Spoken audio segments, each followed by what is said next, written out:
Que se cumplan y respeten los derechos humanos es obligación de los gobiernos de cada país y de nosotros. Para lograr este objetivo han surgido propuestas artísticas como la obra póstuma del compositor César Tort, La Santa Furia.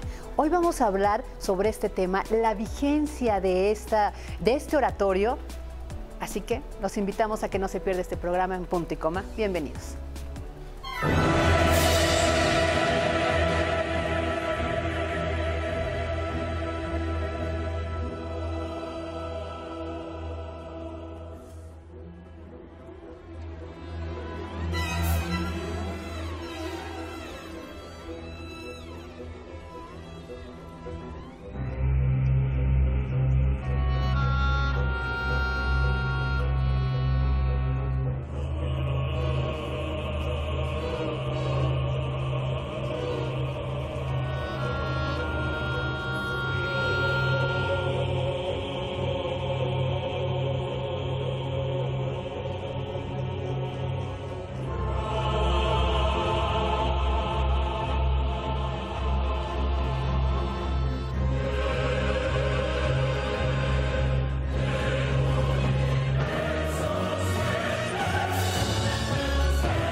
Pues con este fragmento del oratorio de la Santa Furia del compositor y músico César Tort, empezamos nuestro programa porque detrás de esto, que ahorita nos van a explicar a detalle, hay una demanda, una exigencia vigente, que es la protección de los derechos humanos, la protección de aquellas personas, de aquellos sectores que todavía en nuestro país siguen siendo víctimas de la humillación, de los despojos, del maltrato, ¿por qué no decirlo?, de la esclavitud en diversas formas, lo hemos platicado en otras ocasiones. Entonces, de repente escuchar una obra maestra así, ahí estaba en el escenario del Palacio de Bellas Artes, de verdad que enchina la piel. Y hoy es nuestro tema en Punto y Coma y le voy a dar primero la bienvenida a mi queridísima compañera Paulina Silva. ¿Cómo estás, Pau? Hola, ¿qué tal, Fabi? Muy buenos días a ti, a todos nuestros invitados, también la gente que nos ve. Pues justamente hablabas de este oratorio, La Santa Furia, que además es un homenaje póstumo del maestro César Tort, quien pues ya cumple 3 años de su aniversario luctuoso, así es que, pues bueno, es un homenaje, pero además toda una gran obra de Fray Bartolomé de las Casas, toda esta obra en favor de los indígenas, así es que pues vamos a conocerla a fondo y también por los beneficios musicales. Exactamente, y bueno, voy a presentar a nuestros invitados de honor, la verdad que estoy muy emocionada, la maestra Genoveva Tort. ¿Cómo está, maestra? Muy bien, gracias, Fabiola, y muy agradecida por tu invitación a todo el equipo del Instituto Norteño. Muchas gracias. Muchas gracias, maestra. Y también quiero presentar al fraile dominico Alejandro Latapí. Buenos días, fray. ¿Cómo estás? Muy bien, muy bien.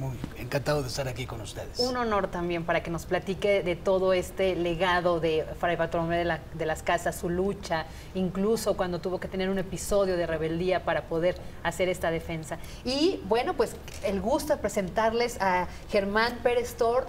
Él es un músico talentoso que ayudó a toda pues al propio maestro Germán Tort a montar con todos el cuerpo de músicos, directores, esta obra que el maestro César Tort había estado escribiendo por años. Se tuvieron que adecuar las partituras a estos nuevos tiempos, que es la nueva era digital, para montar una obra de verdad maestra, que además está haciendo tours por algunas universidades, centros escolares. Quien quiera, les vamos a dar pronto los datos para que quien quiera llevar esta obra a sus universidades, a sus centros, digamos, de trabajo, que quieran conocer más, pues les vamos a decir dónde. Germán, bienvenido. Muchas gracias, muy contento de estar aquí. Pues tú platícanos, ponnos en preámbulo de lo que es el Oratorio de la Santa Furia. La Santa Furia es una obra que es mixta, interdisciplinaria. Es una mezcla entre un oratorio, una cantata, una obra de teatro y un musical. César Tort, el compositor de la obra, fue un hombre que tenía un gran apego y un gran amor al mundo y la cultura indígena. Pero con ese apego y ese amor vino una preocupación muy grande. Preocupación de la destrucción y denigración de la cultura indígena. César Tort fue un hombre que luchó no a través de la guerra ni la sangre, sino a través de la educación y la música. Su arma fue la partitura. Hay hombres que lucharon por nuestra libertad, por nuestros derechos, nuestras tierras. César Tort luchó por la educación de su país. Fue entonces cuando conoció a la figura de Fray Bartolomé de las Casas, precursor de los derechos indígenas, procurador de los indios. Él decía que Fray Bartolomé de las Casas debía estar a la par en nuestra historia como Morelos e Hidalgo y mucho más en la historia de Latinoamérica. Claro. Él admiraba más a Fray Bartolomé que Gandhi, porque decía que Gandhi luchó por sus compatriotas mientras Fray Bartolomé luchó por otro continente. Claro, él era español. Por eso lo escogió para hacer una obra de tal magnitud, dividida en 5 partes. La primera se llama El canto a la raza profunda, que es un homenaje al mundo indígena. La segunda, Las cosas indianas, que nos muestra los horrores que vivieron los indígenas y lo que estaban dispuestos a hacer para evitarlos. Todos los terribles cosas que llegaron a vivir. El tercero, Vocación, es aquel momento en que un hombre se cuestiona qué hacer con su vida, cuál es el propósito de vida. Es aquel momento en que Fray Bartolomé de las Casas descubre que él ha venido a luchar por el mundo indígena. Descubre que ha venido a ser dominicano. Cuarto, El mundo es una muestra de su feroz lucha para cambiar su perspectiva del clero y la corona española en favor de los derechos de los indígenas. Y el quinto, Génesis, el nuevo mundo, es un homenaje, pero a la nación mestiza que somos ahora, a la fusión de 2 mundos. Esta obra es una obra que junta a 2 grandes titanes, un mexicano del siglo XX con un fraile español del siglo XV, y sintetiza sus personalidades y sus pensamientos. Sintetiza su amor por el prójimo, su amor por México, su amor por la música, su amor por el mundo indígena. Esta es una obra de mexicanos para mexicanos. Oiga, ay, perdón. No, Justo preguntarle también a Alejandro Latapí sobre, ya nos hablaba Germán sobre las acciones, esta acción social de Fray Bartolomé de las Casas en favor de los indígenas, esta obra, no está destacar que era español, como lo decía bien Fabi, pero él luchó por los indígenas en México en la época de la conquista. ¿Nos podría compartir un poco más de la importancia de la labor de Fray Bartolomé de las Casas en nuestro país? Y lo señalas bien, porque esta importancia marca de alguna manera el trabajo de la Iglesia en América Latina a favor de los indígenas. Si bien es cierto, esto no es extendido o no fue extendido con todos los religiosos y las órdenes y todos los que estuvieron en esta época, sí hubo este trabajo muy importante de la defensa de los derechos de indígenas. Creo que es muy interesante en estas 5 partes del maestro Tort, de su obra, cómo hay un proceso de conversión. Yo creo que la conversión es algo permanente para nosotros los cristianos. No es algo que se da en un momento, sino se da a lo largo de toda la vida. Estamos en un proceso continuo de conversión. Bartolomé se ordena, es de las primeras ordenaciones que hay en este nuevo mundo, y después entra a la orden de los dominicos porque encuentra la fuerza que necesita para poder hablar del Evangelio, un Evangelio que libera, un Evangelio que por el simple hecho de ser humano nos hace considerarnos hijos de Dios, con derechos, con valores y con un estatus muy importante. Bartolomé pelea por la dignidad de la persona y también es de los primeros por la dignidad de la cultura, un respeto por la cultura. Entonces, estas cosas son muy importantes porque, insisto, va a marcar el trabajo de la Iglesia en América Latina. Fray Alejandro, platíquenos un poco, ya el maestro Germán nos platicó cómo se divide esta obra en 5 partes, cómo tiene elementos de, evidentemente, de la orquesta, que es la cuestión fundamental, pero están los coros, está la actuación. Hay una parte donde tuve el privilegio de acudir a Bellas Artes y ver la obra ahí, y hay una parte en donde hay un enfrentamiento de Fray Bartolomé de las Casas con el obispo, que lo manda a llamar para pedirle cuentas, porque él se había atrevido a defender a una indígena que había matado a su hijo, pero lo mató por hambre, lo mató porque no quería que sufriera, porque iba a ser esclavo. Platíquenos de esa parte, porque entiendo que trabajaron de la mano la orden dominica con este montaje. Sí, el maestro Tort conoció mucho y estuvo con especialistas de Bartolomé, porque la figura de Bartolomé no es tan conocida. Hay una historia, hay una leyenda negra de Bartolomé que hoy en día se ha disipado mucho, ¿no?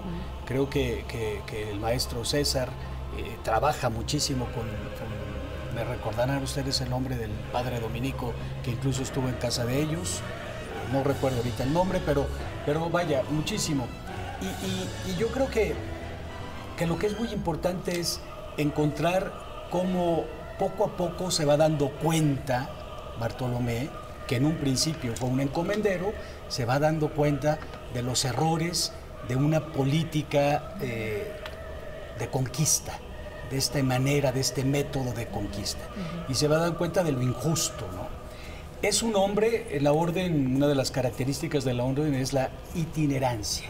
Es un hombre que va muchas veces a España a trabajar o a tocar el tema de los indígenas.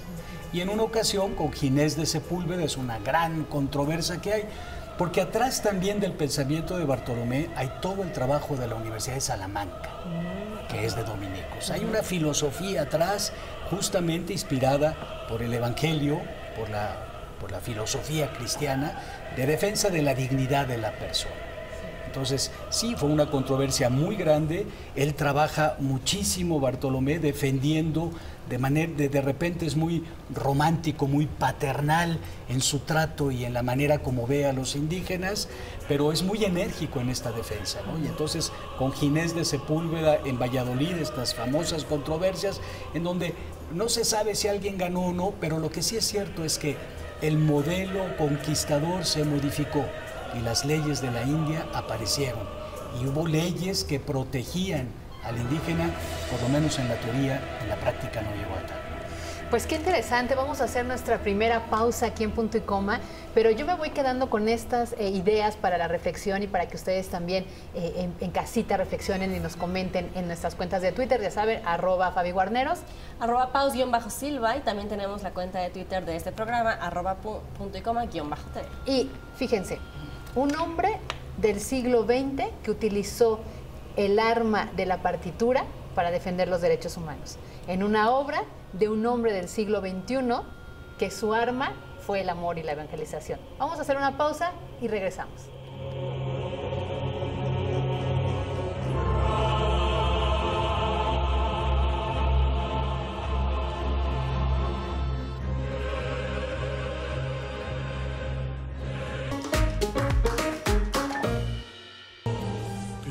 ¿Quién es aquí el insano? ¿El que mata por locura o el que mata mata por matar.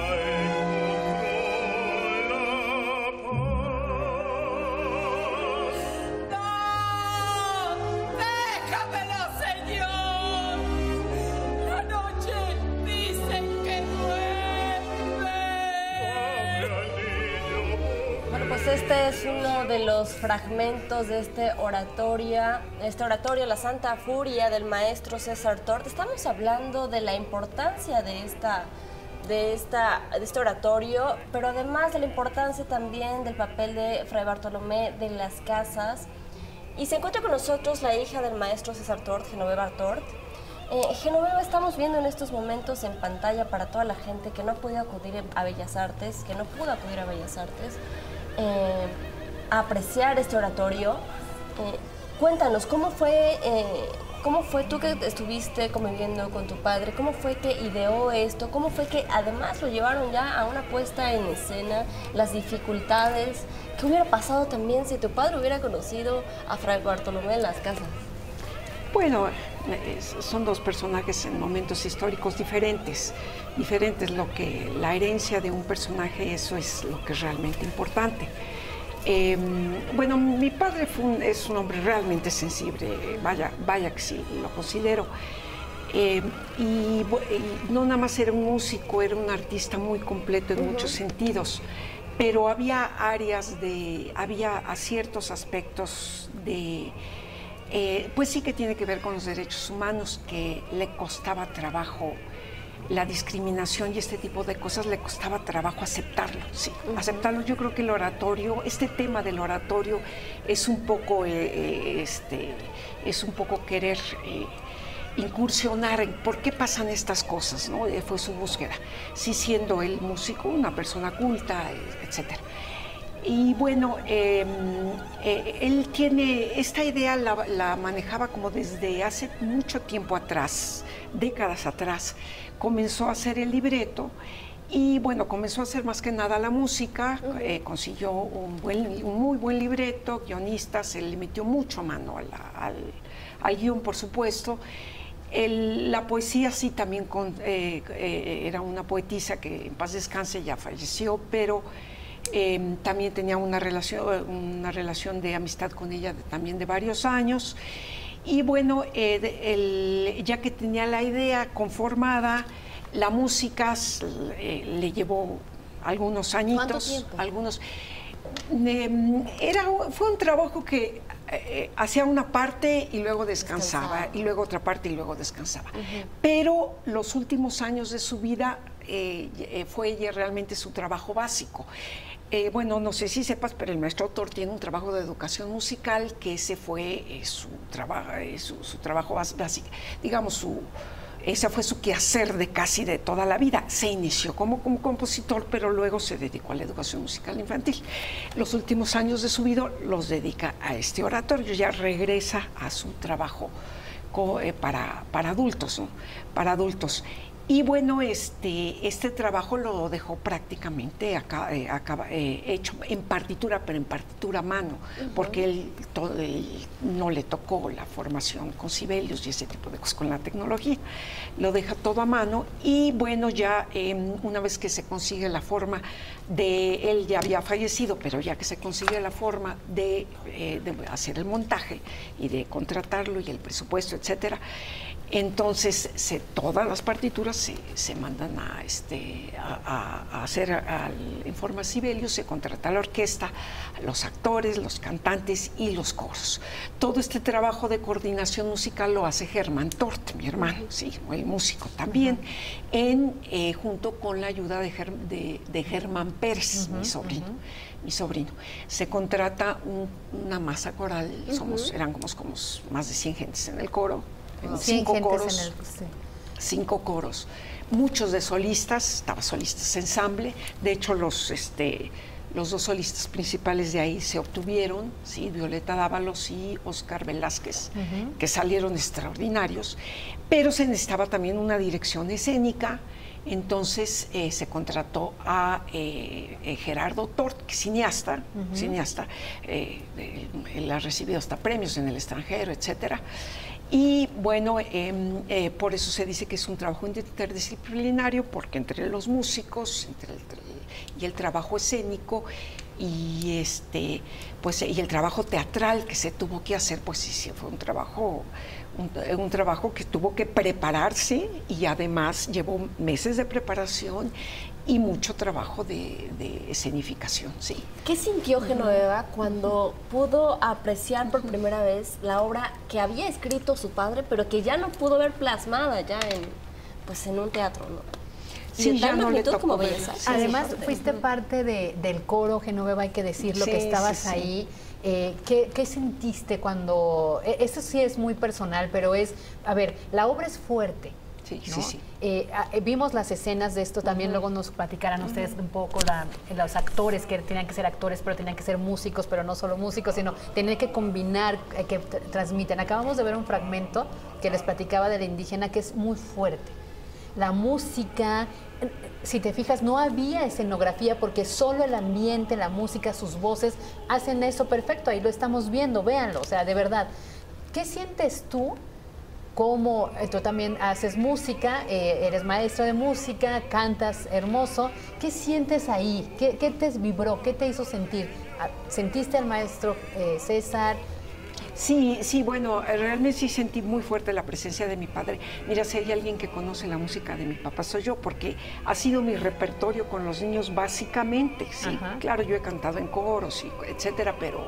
Y meto otras cosas, pero con los niños básicamente he trabajado la música de mi papá. Y aquí ya tuve la oportunidad de cantar su música para adultos. De momento, obviamente no me lo creía, porque fue un anhelo incluso de él de ver esta obra plasmada en Bellas Artes.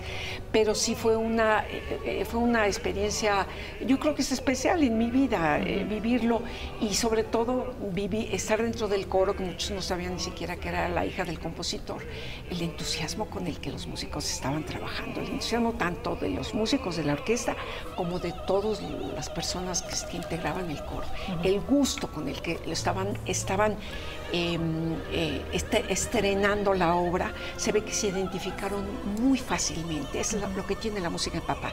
No nada más es bueno, la música de mi padre, que en paz descanse, que es una música muy accesible para niños, para jóvenes, para adultos, etcétera, para músicos, para no músicos, pero eso no le quita profundidad, no le quita inspiración, no le quita sapiencia, digamos. Fue una persona muy bien formada que estudió toda su vida partituras, etcétera. Entonces, no le quita su talento, obviamente. Entonces, sobre todo eso fue lo que más disfruté, las ganas que le echaba, el gusto con el que lo hacía toda la gente. Y ya cuando sabían que era la hija, decía, ¿cómo te agradezco que haya sido una música tan accesible? Sí, te lo decimos a ti porque es la hija, porque ya no está tu papá, si no se lo agradeceríamos a tu papá. Sí, una gran experiencia. Y Fray Alejandro, la Orden Dominica, ustedes, ¿cómo recibieron esta obra? Porque no es lo mismo saber que se está trabajando, no es lo mismo tener el conocimiento de que se va a montar, a verla reflejada ya. Retoma estos principios, pues finalmente evangélicos de ustedes, de esta lucha por la dignidad, por la protección de la dignidad del ser humano. Y te voy a responder esto, Fabiola, desde lo que preguntabas a la maestra, desde la emoción, porque fue muy emotivo la puesta en escena. Tuve oportunidad de conocer al maestro Tort antes de su muerte y lo acompañé en esos momentos de enfermedad. Creo que al maestro Tort no se le puede entender sin su esposa. Silvia es clave en esto también, porque hay una pasión. Sí creo que cuando el maestro Tort se encuentra con Bartolomé, entiendo la pasión por plasmar esto desde lo que es él, un músico. Y para nosotros fue muy emocionante poder llegar a realizar eso. Nos hubiera encantado que hubiera sido en vida, ese era el plan, en vida del maestro Tort, justo cuando la orden cumplía 800 años. Pero bueno, los papeles, los trámites, la vida y la voluntad de Dios no hizo esto posible. Pero fue muy emocionante estas cosas que se conjugaron, ¿no? Un hombre dedicado a la música que encuentra a un hombre dedicado con pasión a la evangelización. Bartolomé es un evangelizador, y es un evangelizador al estilo de Santo Domingo. Para Santo Domingo era muy importante estar en los lugares donde se genera la sociedad, y la conquista fue esa posibilidad. Para muchos de los religiosos que llegaron aquí a evangelizar, era la posibilidad de instaurar el reino de los cielos. Seguimos creyendo. Nosotros somos vecinos, soy vecino tuyo aquí en la parroquia universitaria en el CUC, donde seguimos trabajando por eso, con esa pasión. Entonces, verlo plasmado en la música, en el canto, en la actuación, bellas artes, todo eso fue realmente tan emotivo que hasta las lágrimas se nos salieron. Para nosotros, Bartolomé, como todos los dominicos, de alguna o de otra manera reflejan el espíritu de Santo Domingo. Un hombre de la palabra y del hecho, un hombre que está cerca, comunicando esta palabra de vida que es la palabra de Jesús. Entonces, realmente fue muy emocionante. Yo tuve oportunidad no solamente de una, sino las 2 veces. La segunda me colé porque ya no había boleto, pero me colé porque realmente vale la pena. Y cada vez que la vuelvo a escuchar, digo, me emociona mucho oír a César cantando y se sabe de memoria, ¿no? Hay momentos muy fuertes, ¿no?, que hablan de esta pasión por el hombre. Bartolomé no hablaba de derechos humanos, esto es un término nuevo, pero sí fue de los primeros. El otro día nos decía Miguel Concha que juntó 2 cosas, el derecho con el hecho, ¿sí? La reflexión teológica, la reflexión filosófica tenía que aterrizar en cuestiones muy concretas, y la encomienda era una esclavitud terrible, la encomienda no se valía. Y gracias al esfuerzo de Bartolomé, gracias a eso, llegan a hacerse leyes que protegen la condición indígena y a la cultura. Esa es otra de las cosas que yo ahora descubro. No solamente es el indígena, no solamente es rechazar la atrocidad de la esclavitud, sino valorar una cultura. Por eso creo que el tema sigue siendo vigente. Por eso me encanta esta pregunta que hacías tú también, sigue siendo vigente. El tema de los derechos humanos, el tema de la discriminación, el tema de este país, es el tema de los derechos humanos. Y vaya que dan ganas de ir a ver la Santa Furia, Alejandro. Yo por lo pronto no tuve la oportunidad de irlos a ver a Bellas Artes, pero te vas a apuntar al rol de las universidades. Sí, ya nos contarán, porque esta puesta en escena va a hacer un tour por varias universidades, así es que regresando al corte le contaremos dónde la puede apreciar. Volvemos.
Lo que están viendo en estos momentos es un fragmento de la Santa Furia que se presentó en Bellas Artes, y ahí es la etapa de la vocación, donde justo Fray Bartolomé de las Casas promete, por ese amor, por ese compromiso, por lo que llamamos vocación y que hoy se ha perdido en esta nueva sociedad, el compromiso de proteger, el compromiso de acompañar y de cuidar a los desprotegidos.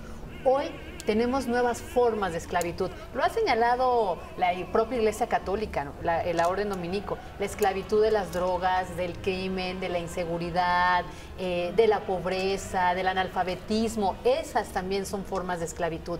Pero Germán Pérez Tort es un joven que le voy a preguntar su edad, que me diga si platicó con su abuelo de este montaje, la responsabilidad que sintió al ayudar a montar todo esto, a que las partituras se pusieran en un formato digital y que nos diga, él lo dijo muy bien, por eso la retomo, el arma de su abuelo César fue la partitura.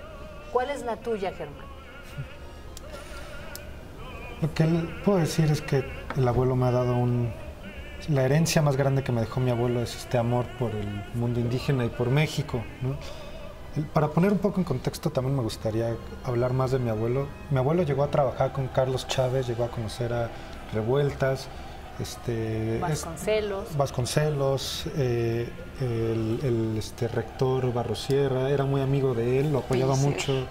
Pellicer. Musicalizó poemas de Pellicer. Sí, fue una persona que estaba muy en el medio y por alejarse del público de adultos perdió como cierta spotlight en la sociedad, pero sí fue una persona que viene de una generación muy fuerte, ¿no? Mi abuelo siempre decía, y por eso yo dije que esta obra es una síntesis de sus pensamientos, él siempre me decía que nunca hay que alejarse del público. Y en esta obra puedes ver una música que no es música pretenciosa, no es música snob, sino es música universal, que lo que quiere hacer es acercarnos a esta obra, acercarnos a estas ideas, y platicando con varios músicos y varias personas que estuvieron tanto como espectadores como en el estreno, hablan de la vigencia de esta obra, de cómo, aunque fue algo que se dijo hace mucho tiempo, la sociedad, mi sociedad, todavía puede seguir, ¿no? Mi abuelo no le gustaban mucho los gringos, pero él decía que lo bueno que ellos tienen, que hay que tomárselo, es su sentido de patriotismo. Vaya cómo quieren al país, cómo quieren a su bandera, y esto, entre varias maneras, es lo que él nos deja, ¿no?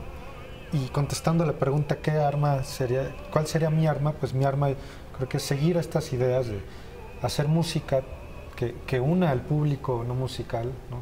con los músicos, ¿no? Reunir a este mundo académico de la música con el mundo que se ha alejado, seguir los ideales de mi abuelo. Y ahora sí, coméntanos un poquito. Entiendo que la obra participó la orquesta del Ejército, de las Fuerzas Armadas. ¿Cómo estuvo? Bueno, en una obra de esta magnitud, que fueron más de 200 personas, porque la orquesta sinfónica tiene aproximadamente 100 personas y el coro es de otras 100 personas y solistas, y aparte los iluminadores que tuvimos que contratar, diseñadores, bla, bla. Para organizar tanta gente tuvimos que pedir ayuda de varios lados. El coro de la Marina fue uno de ellos, otros del Conservatorio, otros de Bellas Artes. Fue su obra más ambiciosa, una obra que se tardó alrededor 30 años desde que empezó a la que terminó, y que reúne un cúmulo de gente súper ambicioso. Nos comentaban hace un momento esta emoción que sintieron tú, Genoveva, al participar dentro del coro de este oratorio, y también cuando se estrenó. Alejandro, nos decías todo este proceso en el que estuviste participando con el maestro César Tort, Germán, que también pues sale cantando, ¿no? Pero ¿por qué la gente que nos está viendo en estos momentos debería de conocer esta obra, además de la labor social que hizo Fray Bartolomé de las Casas? Bueno, yo creo que el simple hecho de escuchar la música, un compositor mexicano. Fíjate que uno de mis grandes retos en la parroquia universitaria, en el CUC, es cómo a través del arte podemos ver el mundo de otra manera. Esto podría ser una cuestión histórica y quedarse solamente en una cuestión de una biografía, pero cómo sigue habiendo comunicación, ¿no? Sigue habiendo esta preocupación por llevar esperanza. Yo creo que esa es la fuerza de la música, llevar esperanza. El día del estreno salimos todos emocionados por el logro. Era un logro de la familia Tort, era Claro. un homenaje al maestro, sí, nosotros sumamos nuestras fuerzas, estábamos cumpliendo 800 años de ser fundados. Entonces, pero salíamos con esperanza, hay un mensaje después de todo. Y creo que esto es algo muy importante. Nuestros jóvenes tienen que entender que el mundo puede verse también a través del arte, que no todos son gritos, catorrazos y balazos, que hay otra manera de expresarnos. Y justamente la cultura. Entonces, yo sí creo que sigue siendo vigente por el mensaje, por el personaje y porque estamos necesitados de esperanza. Sobre Si perdemos todo. la esperanza, estamos amolados. Y además comentábamos fuera del aire que es una puesta en escena que podrán apreciar, no de la misma forma, pero sí la gente que esté interesada en conocer un poquito más de la Santa Furia en algunas sedes, pero además también la idea de que pueda haber una gira a nivel internacional estaría maravilloso. Nos juntamos la semana pasada en el Colegio de México, estuvimos y hubo una pregunta muy interesante porque preguntaban si valía la pena beatificar a Bartolomé de las Casas, un hombre del siglo XVI que no ha sido beatificado, hay una leyenda negra, pero ha sido una discusión muy interesante porque hemos descubierto al hombre. A veces los santos llegan muy maquillados y por eso da flojera la santidad, pero la verdad es que los santos son hombres y mujeres del momento. Y yo decía que sí es importante y que sí se está trabajando por eso. En Sevilla, en concreto, se está trabajando por la beatificación y creo que sería muy importante, sobre todo para el mundo americano, para la cultura americana, ¿sí? Para los indígenas y sobre todo para la iglesia en un momento tan difícil como el que estamos viviendo. Hay hombres que entregan su vida en favor de los demás. Y eso es interesante. Entonces, sí, sería importantísimo llevarlo a España. Es el sueño de Silvia. Silvia, que es así como la animadora de este grupo y es la que nos habla y es la que a mí me despierta temprano para trabajar en estos asuntos, ¿no? Silvia es maravillosa, es la viuda del maestro Tort. Y claro que queremos, ojalá se pudiera llevar. De hecho, vino un representante de la orden el día de la presentación del estreno porque estábamos cumpliendo los 800 años y vino expresamente y quedaron muy conmovidos, ¿no? Y es una obra que se tendría que presentar en Sevilla, que es la tierra de Bartolomé. Así que promotores de la cultura, todas aquellas empresas que tienen asociaciones y fundaciones, pues yo creo que es el momento de apoyar estas grandes obras maestras que son, como dijo el Fray Alejandro, al final sales con un mensaje de esperanza de que todavía podemos cambiar. Pero por lo pronto en el CUC habrá pláticas. En el CUC lo vamos a pasar. En el CUC nosotros tenemos con FONCA, que creo que es quien nos ayuda a hacer el montaje, tenemos el compromiso. Ya se han pasado, hace ratito cité el Colegio de México, estuvimos en el Madrid, mañana en el Yocosa, en el CUC. No sé la fecha exacta, pero vamos a sacarlo en Facebook. En nuestra página del CUC, del Centro Universitario Cultural, y vamos a hacer la promoción. Tenemos que pasarla 2 veces por lo menos. Y si se necesita más, pues más lo pasamos. Y también escríbanle la página de Facebook de Artene, ahorita también les damos, pero busquen Artene, ahí también escriban y pidan que les puedan hacer una invitación a ver en el auditorio, pues la Santa Furia. Vamos a hacer una pausa y regresamos, no le cambien.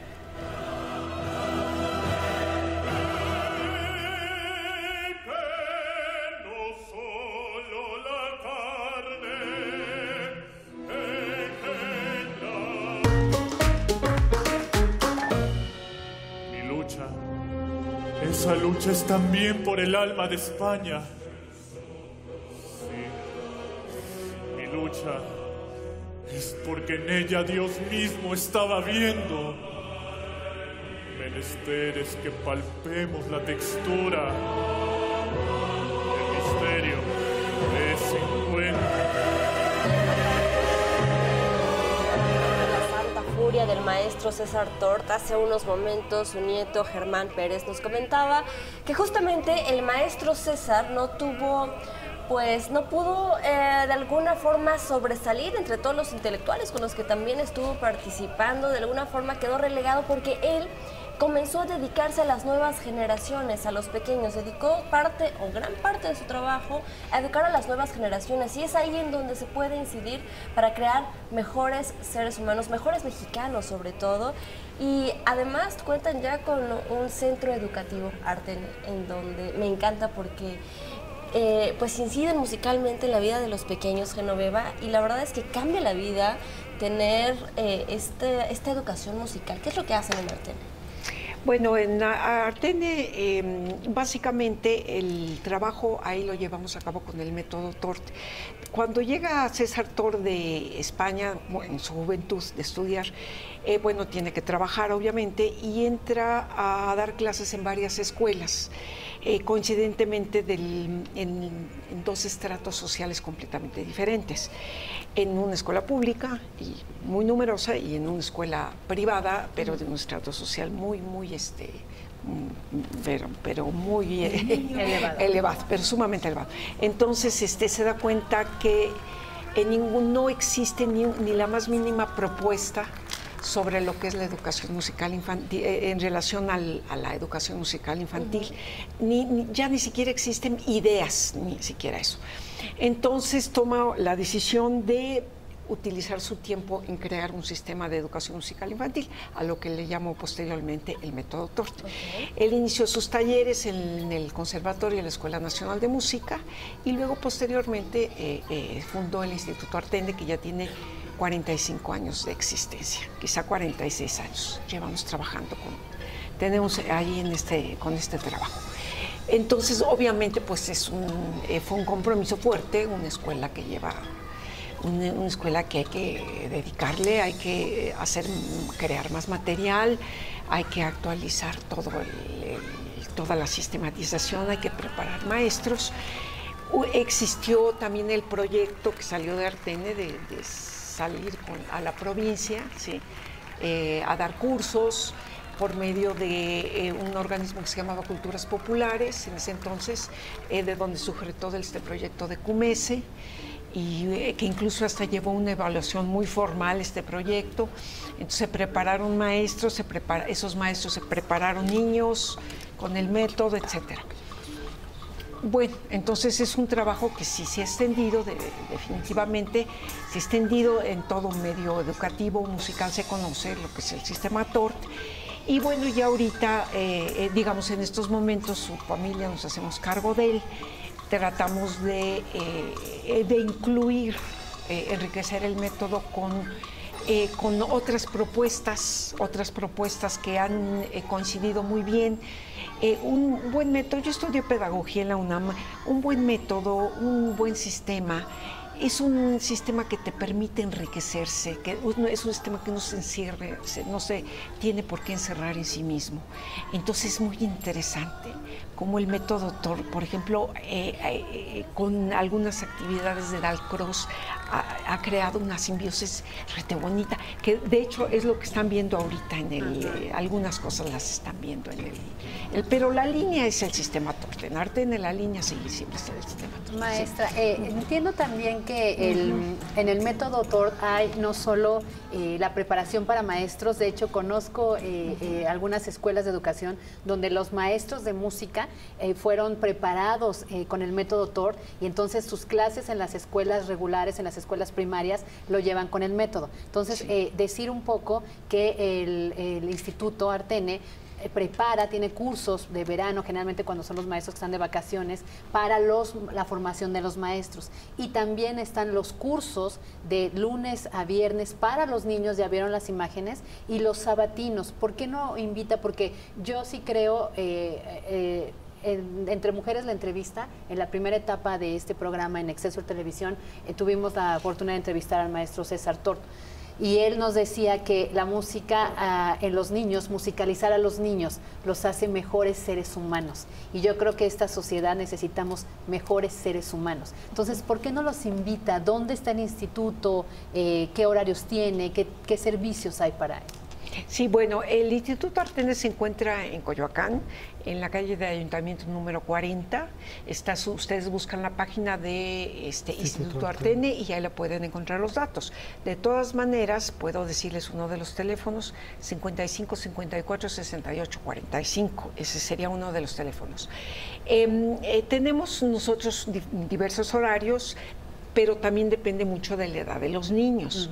En Ardenne ya se abrió hace tiempo, se abrió el taller de estimulación temprana que recibe bebés desde los 3 meses de edad. A esas clases van con la mamá o con el papá, ¿sí?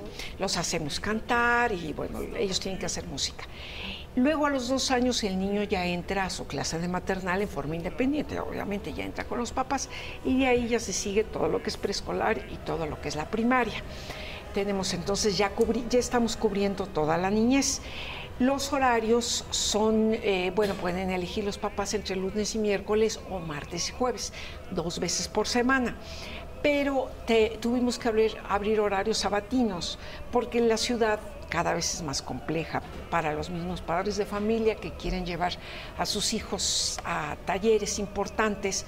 Entonces, por eso abrimos este horario sabatino y bueno, ha tenido mucho éxito. Y justo para mayor información pueden entrar al Facebook Instituto Ardenne, ahí encontrarán horarios, también teléfonos para que usted pues se anime a inscribir a su pequeño a este instituto para que lo adiestren en cuestión musical, van a ser mejores seres humanos. Nos vamos a un corte, no se vaya, volvemos en Punto y Coma.